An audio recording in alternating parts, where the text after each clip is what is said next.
একদিকে চাকরিহারা শিক্ষকদের এসএসসি ভবন অভিযান, অন্যদিকে এবিভিপির পক্ষ থেকে বিকাশ ভবন ডেপুটেশন জমা। তাদের দাবি অবিলম্বে ছাত্র ভর্তির প্রক্রিয়া চালু করতে হবে। রাজ্য সরকার শিক্ষা ব্যবস্থাকে অচল করার একটি পরিকল্পনা করছে। আপনারা দেখছেন নিউজ নদিয়া এক্সপ্রেস। চ্যানেলটিকে সাবস্ক্রাইব, লাইক, শেয়ার এবং ফেসবুক পেজটি ফলো করুন আর দেখুন নিউজ নদিয়া এক্সপ্রেস।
আমাদের মূলত এটা বিক্ষোভের কারণ সেটা হচ্ছে, আপনারা জানেন আজকে প্রায় 1-1.5 মাস হতে চললো উচ্চ মাধ্যমিকের রেজাল্ট বেরিয়েছে।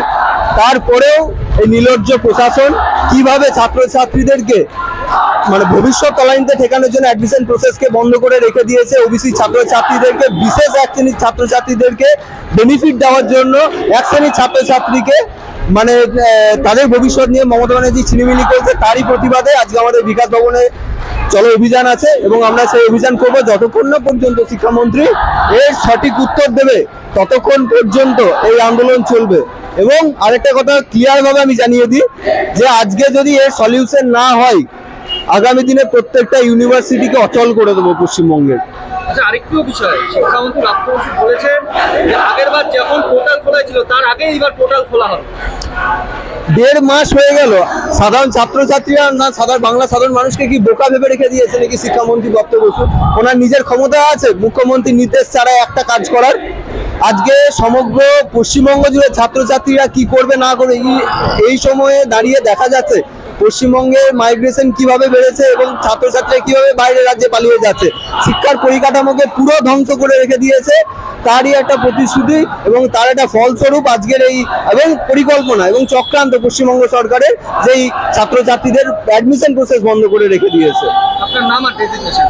অনিরুদ্ধ সরকার, রাজ্য সম্পাদক এবিভিপি দক্ষিণবঙ্গ।